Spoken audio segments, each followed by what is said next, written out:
आज के इस वीडियो में हम डिस्कस करेंगे ऑक्सीजन को।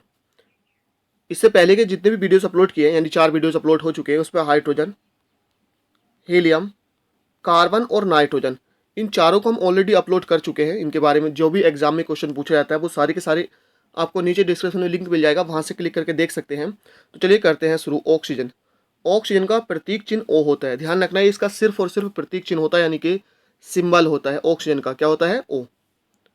ऑक्सीजन एक द्विपरमाणविक अणु होता है। ध्यान रखना, यानी इसके एक अणु में 2 परमाणु होते हैं, O2। क्योंकि इसमें क्या होता है, अंतिम कक्षा में 6 इलेक्ट्रॉन होते हैं, तो ऑक्सीजन और ऑक्सीजन के बीच डबल बॉन्ड बनता है इस तरह से, तो इसलिए O2 की फॉर्म में रहता है। तो ये द्विपरमाणविक अणु होता है, मतलब इसके एक अणु में 2 परमाणु होते हैं। बात करें ऑक्सीजन गैस की खोज की, तो स्वीडन के वैज्ञानिक थे सीले। सबसे पहले इन्होंने की थी कब? 1772 में। स्वीडन के वैज्ञानिक सीले थे, 1772 में सबसे पहले ऑक्सीजन जो गैस है उसकी खोज इन्होंने ही की थी। ऑक्सीजन के परमाणु क्रमांक, आप परमाणु क्रमांक कह सकते हैं, परमाणु संख्या कितनी होती है? 8 होती है। यानी इसका जो एटॉमिक नंबर होता है वो कितना होता है? 8 होता है। ऑक्सीजन की अगर बात करें इलेक्ट्रॉनिक विन्यास की, अब देखिए क्योंकि इसका इलेक्ट्रॉनिक विन्यास, सॉरी, परमाणु क्रमांक कितना? 8 होता है, तो इलेक्ट्रॉनिक विन्यास 1s2, 2s2 और ये 2p4 होता है। यहाँ पर ये 6 नहीं होगा, कितना होगा? 4 होगा। यहाँ पर कितना होगा? 4। यानी इलेक्ट्रॉनिक विन्यास 1s2, 2s2 और 2p4 होता है। ध्यान रखना है, 2p4 होता है, 4, 2 6 और 2 8। तो ये इसका इलेक्ट्रॉनिक विन्यास होता है। अब आपको एक बात और ध्यान रखनी है, क्योंकि इसका अंतिम इलेक्ट्रॉन जो होता है वो अंतिम कक्षा के पी उपकोष में प्रवेश करता है, पी में प्रवेश करता है। और जिसका भी पी में प्रवेश करता है वो कौन से विलोक के तत्व होते हैं? पी विलोक के तत्व होते हैं। तो ध्यान रखना है, ऑक्सीजन भी एक पी विलोक का तत्व है। अगर एग्जाम में क्वेश्चन पूछा जाता है कि ऑक्सीजन कौन से विलोक का तत्व है, तो ये पी विलोक का तत्व है। अगर बात करें ऑक्सीजन के परमाणु भार की, तो कितना होता है? 16 होता है। इसका जो एटॉमिक वेट होता है, द्रव्यमान होता है, वो कितना होता है? 16 होता है। ऑक्सीजन की अगर बात करें हम प्रोटॉनों की संख्या की, तो यहाँ पर देखिए, क्योंकि ध्यान रखना है, इसका परमाणु क्रमांक कितना बताया मैंने? 8 बताया है। अब ध्यान रखना है, जितना परमाणु क्रमांक होता है उतनी उसमें प्रोटॉन होते हैं, यानी 8 ही इसमें प्रोटॉन होंगे। और उदासीन परमाणु में, ध्यान रखना, उदासीन परमाणु में ना तो इसने कोई इलेक्ट्रॉन त्यागा है और ना ही कोई ग्रहण किया, तो इलेक्ट्रॉन भी यहाँ पर कितने होंगे? 8 ही होंगे। तो ऑक्सीजन में प्रोटॉनों की संख्या 8 होती है और इलेक्ट्रॉनों की संख्या भी कितनी होती है? 8 ही होती है। ध्यान रखना है।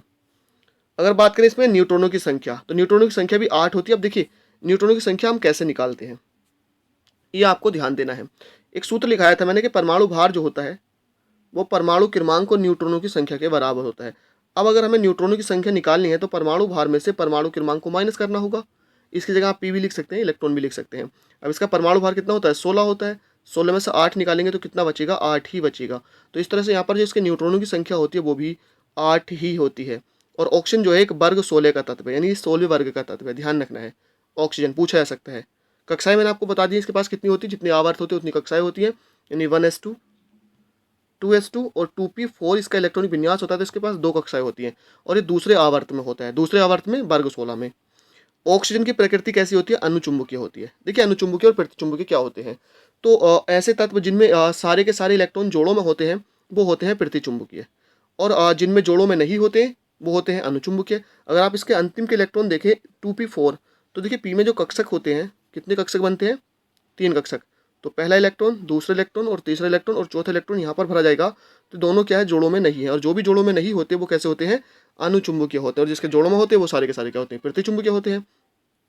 ऑक्सीजन को प्राणवायु यानी लाइफ एयर कहा जाता है। क्या कहा जाता है? प्राणवायु, यानी कि लाइफ एयर कहा जाता है ऑक्सीजन को। ध्यान रखना है इस चीज को। अगर बात करें वायुमंडल में ऑक्सीजन का प्रतिशत, तो ये होता है 21%, यानी कि 21% होता है। और ये हमारे लिए तो जरूरी है ही। तो कितना होता है? 21%। मानव शरीर में सर्वाधिक पाए जाने वाला तत्व कौन सा होता है? ऑक्सीजन ही है। मानव यानी हमारे शरीर में, ह्यूमन बॉडी में 65% पाया जाता है।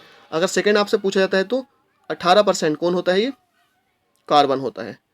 नेक्स्ट है, गहरे पानी के गोताखोर या ऊंचे पर्वत पर चढ़ने वाले जो पर्वतारोही होते हैं, ये ऑक्सीजन सिलेंडर का प्रयोग करते हैं, जिसमें क्या होता है? ऑक्सीजन और हीलियम गैस उसमें भरी होती है। ध्यान रखना है।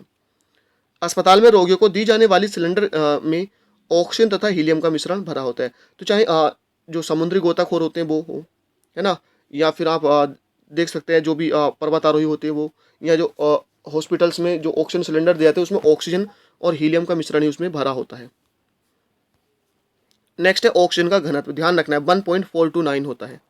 1.429 होता है। अगर बात करें इसके क्वथनांक यानी बॉइलिंग पॉइंट की, तो 183 डिग्री सेल्सियस होता है। इन 183 डिग्री सेल्सियस पे आप कह सकते हैं भाप बनने लगता है, या यूँ कह सकते हैं कि इसका जो वाष्प दाब होता है वो वायुमंडल दाब के बराबर हो जाता है। अगर बात करें इसके गलनांक की, तो ये होता है माइनस के 2.18.79 डिग्री सेल्सियस, यानी 218.79 डिग्री सेल्सियस होता है। ठीक है, लगभग 55 केल्विन के समथिंग ये होता है। तो फ्रेंड्स आज के वीडियो में इतना ही। हाँ, इससे एक क्वेश्चन और पूछा जा सकता है इसका, देखिए ऑक्सीकरण संख्या पूछी जा सकती है, तो -2 होती है, क्योंकि हमेशा ये जो है 2 इलेक्ट्रॉन लेता है। लेकिन मोस्ट इंपॉर्टेंट चीज़ आपको ये ध्यान रखना, OF2 ऑक्सीजन फ्लोराइड में इसकी जो ऑक्सीकरण संख्या होती है वो कितनी होती है, +2 होती है। क्योंकि सभी तत्वों में अगर बात करें, देखिए फ्लोरीन एक ऐसा तत्व है जो सबके इलेक्ट्रॉन ले सकता है।